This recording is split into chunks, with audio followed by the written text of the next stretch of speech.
अच्छा, अब परफोरेशन हो गई है, ठीक है। परफोरेशन की क्या ट्रीटमेंट होगी, पहले हम पढ़ते हैं कि परफोरेशन की वजह से चलें, हम पहले पढ़ते हैं कि परफोरेशन की वजह से कौन कौन से फर्दर कॉम्प्लिकेशन हो सकते हैं। पहले तो हमने कॉम्प्लिकेशन पढ़ी है अल्सर के, कि अल्सर की वजह से कौन कौन चीज़ें हो सकती हैं।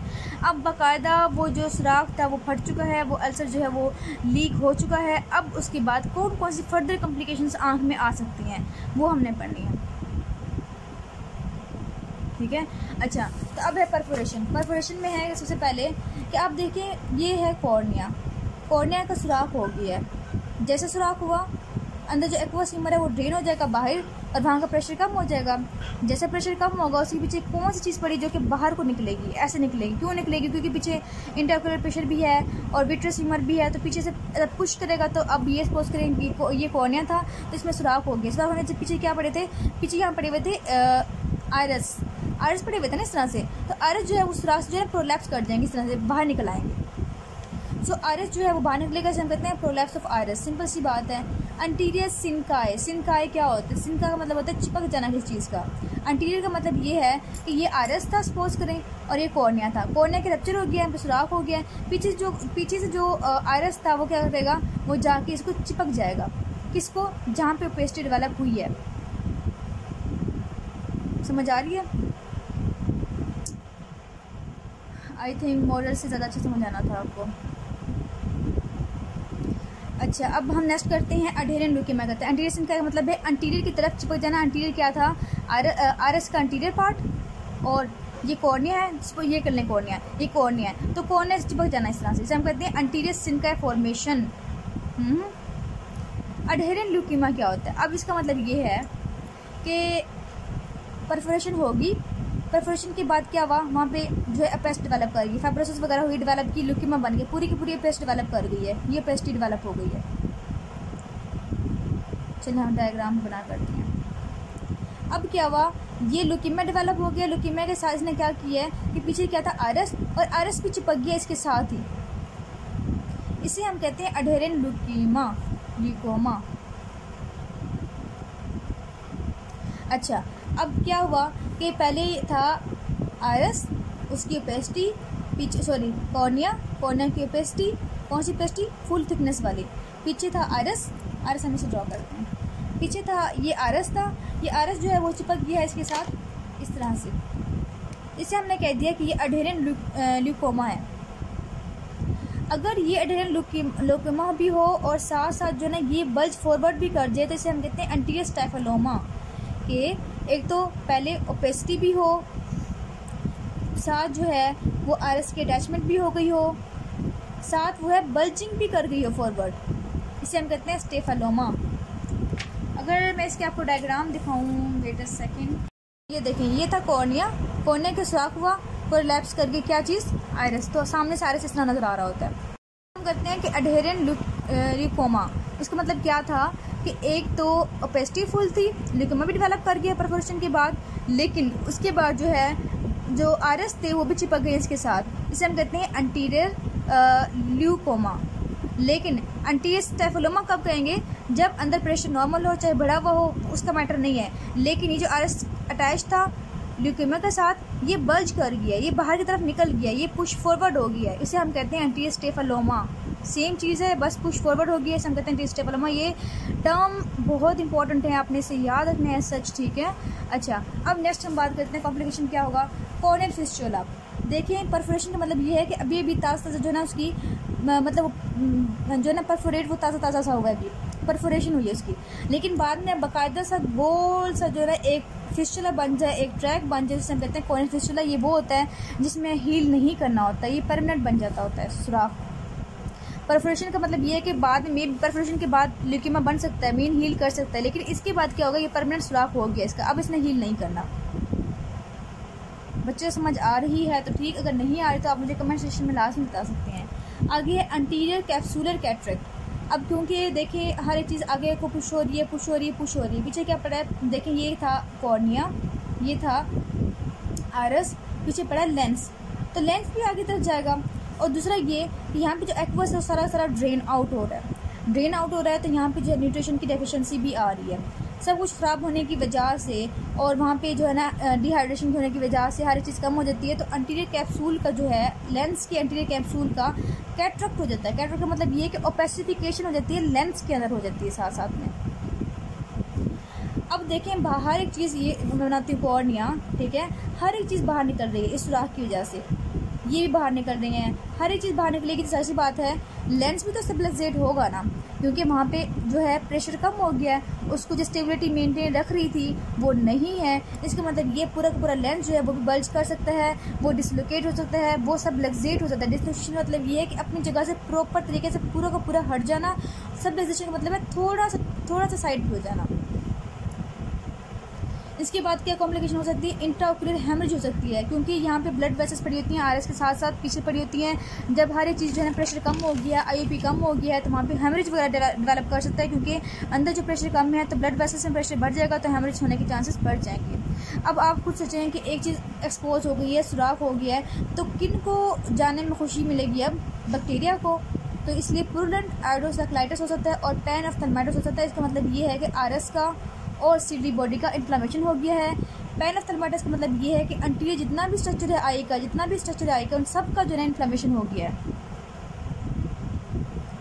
ठीक है, ये बात समझ आ गई आपको। ये सारे कॉम्प्लिकेशन इसके थे, मैंने आपको समझा भी दिए। साथ साथ आगे हम बात करते हैं इसकी ट्रीटमेंट की। किसकी परफोरेशन की ट्रीटमेंट हम क्या करेंगे। अगर बंदा आया है अभी उसको आज परफोरेशन हुई है, फटाफट से वो डॉक्टर के पास गया है कि डॉक्टर साहब मेरे ना आँख से कुछ निकल रहा है, मुझे कुछ नज़र नहीं आ रहा, और पहले मुझे किसी ने मतलब समझ लें कोई चोट लग गई थी, कोई ट्रॉमा हो गया था, उसके बाद ये हो गया सब कुछ, तो अब बताएं मैं क्या करूँ।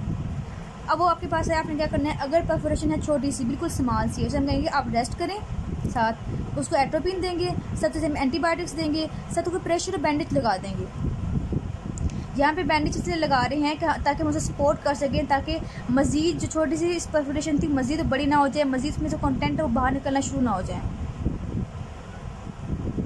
इसके अलावा हमने क्या करना है, टिश्यू अडहेसिव देना है कि अगर सपोज कहीं कॉर्निया है, छोटी सी परफोरेशन हुई है, उसकी जो परफोरेशन होगी साथ ऐसी बात है जो कॉर्निया के हिस्से होंगे वो इस तरह से लटक रहे होंगे ना, हम अगर टिश्यू अडहेसिव दे देंगे तो सब कुछ जुड़ जाएगा, वहाँ पे ठीक हो जाएगा हर एक चीज़। इसके लिए हम क्या देंगे, एसोबुटाइल साइनोएक्राइलेट। ये बेचारे याद ना रखें, बस टिश्यू अडहेसिव याद रखने काफ़ी है। इसके अलावा हम आगे सॉफ्ट कंटैक्ट लेंस भी दे सकते हैं ताकि वो इसको अपनी जगह पे रखे, तो कंटैक्ट लेंस भी दे सकते हैं। कंजक्टिवा फ्लैप, अगर कॉर्निया का जो है ना छोटी सी है परफोरेशन, हम यहाँ से कॉर्निया काटेंगे, काटने के बाद यहाँ पे इसको इस तरह करके इस तरह बंद कर देंगे, एक फ्लैप लगा देंगे ताकि उसको न्यूट्रिशन प्रोवाइड करे और जो छोटा सा परफोरेशन थी वो खुद ब खुद हील कर जाए। एट द एंड कुछ भी नहीं हो रहा, परफोरेशन रह रही है, कोई हल नहीं निकल रहा, फिर हमने पेनिट्रेटिंग केराटोप्लास्टी कर देनी है। फुल थिकनेस क्यों, क्योंकि परफोरेशन है, ऐसे बात है, पूरी थिकनेस को इन्वॉल्व कर लिया इसने। यही पेशेंट जो है ना वो फार्मर है, उसने गौर नहीं किया, वो अपने घर रहा है, लेकिन काफ़ी अर्से बाद वो आया है इस के साथ कि डॉक्टर साहब मुझे तो कुछ नज़र ही नहीं आ रहा, कुछ अर्सा मुझे चोट लगी थी, लगने के बाद मुझे आंखों से कुछ पानी निकलना शुरू हो गया था, और निकलने के बाद फिर ये मुझे आप कुछ नज़र नहीं आता। तो आप बताएं क्या करूँ मैं। तब कौन सी स्टेज में आया, वो ल्यूकेमा वाली स्टेज में आया, जिसमें हर एक चीज़ पेशेंट डेवलप होगी। तब क्या करेंगे, ऑप्टिकल आइडेक्टमी कर देंगे। इसमें करना क्या होता है कि इसमें हमने देखें ये था कॉर्निया, ठीक है, और इसमें ओपेसिटी थी, कौन सी ल्यूकीमिया वाली ओपेसिटी थी, फुल थिकनेस जो है ना वो ओपेसिटी डेवलप हो गई है। अब हमने बीएन को ठीक करना है, हमारा मेन मकसद ये है कि हम उसकी बीएन को ठीक कर दें, ऐसा ही है। अच्छा, अब यहाँ पे ओपेसिटी डेवलप होगी यहाँ पे, लेकिन इस रीजन में और इस रीजन पे जो है ना उसको नज़र आ सकता है ऐसा। यहाँ पे क्या है, आयरस, यहाँ पे क्या है, आयरस। अच्छा, यहाँ पे आरएस, ये आरएस आ गई, ये आरएस आ गई, इस तरह से होगा ना, बुलाई की फॉर्म में होते हैं ना पूरे के पूरे, तो ये आरएस आ गए हैं। अगर मैं सामने तरफ डेवलप करूँ, इस तरह सपोज करें, इस तरह मैं अगर बनाऊँ तो ये इस तरह से आरएस आ जाते हैं, तो ये इस तरह ज़्यादा आपको बेहतर तरीके से समझ आएगी। अब ये है सपोज करें आरएस है, और उसकी पेस्ट्री कहाँ पे है, उसकी पेस्ट्री है यहाँ पे दरमियान में, ऐसा यहाँ पे उसको ल्यूकेमिया हो गया। अब मैंने क्या करना है कि अगर मैंने उसे देखना है, मैंने पूछना है कि आप फार्मर हो, वो कहेगा हाँ मैं फार्मर हूँ, मुझे नज़र नहीं आता, मेरा ऑपरेट कर दें। मैंने क्या करना है कि ये है इसका नोज़, ठीक है, ये इसकी नेज़ल साइड है, ये इसकी टेम्पोरल साइड है, टेम्पोरल साइड, नेज़ल साइड। अच्छा बच्चों, अब वो आया है फार्मर। फार्मर कहता है कि फार्मर ने क्या करना होता है, फार्मर ने उसकी जो काम होता है वो फार वीएन का होता है, नियर वीएन का तो वर्क नहीं होता ना, ग्रेटर वीएन चाहिए होती है, फील्ड चाहिए होती है उसको। मैं क्या करूँगी, इसकी नेजल साइड है, इसकी टेम्पोरल साइड है, मैं टेम्पोरल साइड पे क्या करना है कि इस ए को काट देना है, इनको काट दूंगी, सही है। तो उसकी जो पीछे लेंस था, अब लेंस है वो इस जगह से देख सकता है, तो उसका फील्ड ऑफ विजन मिल गया उसको। सो बच्चों अगर मैं इसको काट दूंगी, अच्छा हम दोबारा बना लेते हैं इसको एक मिनट। अच्छा जी, अब मैंने बात की थी कि हम करेंगे आइरेक्टमी करेंगे। आइरेक्टमी का मतलब ये होता है कि आरस को काटना, ठीक है। तो ये पहले कॉर्निया था, कॉर्निया के पीछे आरस पड़े हुए थे, ये आपका बीच में जो है ये समझ लेंगे ये आपका लेंस पड़ा है, क्योंकि लेंस जो है पूरे आरस वाले एरिया कवर कर रहा होता है, पीछे की तरफ लेंस पड़ा हुआ है, ठीक है। तो ये पूरी पीपल वाले एरिया से देख रहा होता है। अब होता ये है, सपोज करें कि थोड़े से हम आगे बना लेते हैं, थोड़ा सा यहाँ तक होते हैं ये मेनली, मतलब यहाँ तक इस तरह से सुराख होता है और यहाँ तक ये लीड कर रहे होते हैं, ठीक है। अच्छा, अब होता ये है कि एक पेशेंट आपके पास आया पेस्ट्री के साथ, वो कहता है कि डॉक्टर साहब मुझे अब है ना जो नज़र नहीं आ रहा, तो हम क्या करेंगे, हम पूछेंगे आप फार्मर हो, हम कहेगा हाँ मुझे फार्मर हूँ, ठीक है। तो मुझे बाहर निकलना होता है, बाहर जाना होता है, खेतों में जाना होता है। अब उसको चाहिए ज़्यादा फील्ड ऑफ विजन, तो उसकी फील्ड ऑफ विजन कहाँ से नजर आएगी, टेम्पोरल साइड से, ये टेम्पोरल साइड है। तो हम क्या करेंगे, उसके जो आरस थे टेम्पोरल साइड पे जो आरस हमने उसे क्रॉस कर दिया, यहाँ पे कोई आरस नहीं है अब। सो जी यहाँ पे आपको लेंस नज़र आ रहा है, अंदर लेंस नज़र आ रहा है, ठीक है। तो ये जो पेशेंट होगा ये यहाँ से अपने विजन को देखेगा और यहाँ से यूज़ करेगा, क्योंकि यहाँ पे तो उसको पेस्ट डेवलप होगी, यहाँ पे तो पेस्ट सारी की सारी, ठीक है। तो उसकी फील्ड ऑफ विजन कहाँ से हो गई है, यहाँ बन गई है। सेकंड, अच्छा अब हमारे पास एक ऐसा पेशेंट आया है जो कहता है कि जी मुझे कॉर्निया पेस्ट डेवलप होगी, इसको कॉर्निया की पेस्ट डेवलप होगी, दरमियान से नज़र नहीं आ रहा। अब हम क्या करेंगे, अब हम ये करेंगे, हम उससे पूछेंगे कि आप काम क्या करते हो। वो कहता है कि मैं नियर विजन वाले काम करता हूँ, जैसे गोल्ड स्मिथ वगैरह होते हैं। हम क्या करेंगे कि हमने उसकी जो आरएस मीडियल साइड से वो काट देंगे, क्योंकि आपको पता है कि जब कोई नियर विजन करना होता है तो जो लेंस है वो मीडियली मूव करता है, मतलब मीन कन्वर्ज करता है, तो यहाँ से विजन मेनली देख रहा होता है, सही है। तो यहाँ से हमने आरएस काट दी, यहाँ पे कोई आरएस नहीं है, तो यहाँ से वो यूज़ करके पीछे लेंस है, तो लेंस यूज़ करके वहाँ यहाँ से देख सकता है। इससे हम कहते हैं आइरेक्टमी, और उससे हम कहते हैं कि आइरेक्टमी टेम्पोरल साइड से की है या फिर नेजल साइड से की है। फिर हम ये तो हमारे पास चॉइस है ना कि हम इसके लिए फुल थिकनेस कैरोप्लास्टी कर दें, ठीक है। इसके अलावा हम टैटोनी कर देते हैं, गोल्ड प्लैटिनम की टैटोनी करके उसको मतलब जो ना उसकी मतलब बुरा नहीं लगता होता वो। उसके बाद अगर आ जाए अडहेरेंट ल्यूकेमिया, तो अडहेरेंट ल्यूकेमिया के लिए ये है कि हमने अब देखें अडहेरेंट ल्यूकेमिया क्या था कि ल्यूकेमिया भी था, साथ जो है आरएस वो थी, अडहेरेंट भी थी। अच्छा, अडहेरेंट ल्यूकेमिया का मतलब ये भी होता है कि मतलब ल्यूकेमिया यहाँ से अटैच है, और अगर हम बात करें सिनकाई फॉर्मेशन की, ये तो हो गया ना कि जो आरएस इसने अटैच की इस तरह अटैच की है, इसे हम कहते हैं अडहेरेंट हो गया। अगर सिनकाई की बात करें तो आपने याद रखना है कि आरएस पूरा का पूरा अटैच हो जाए, जैसे ये आरएस है ना ये वाला, ये पूरा का पूरा ऐसे अटैच हो जाएगा, मतलब पूरे के पूरी लेंथ में अटैच होगा सिनकाई, मतलब पूरे के इस तरह अटैच हो जाएगा।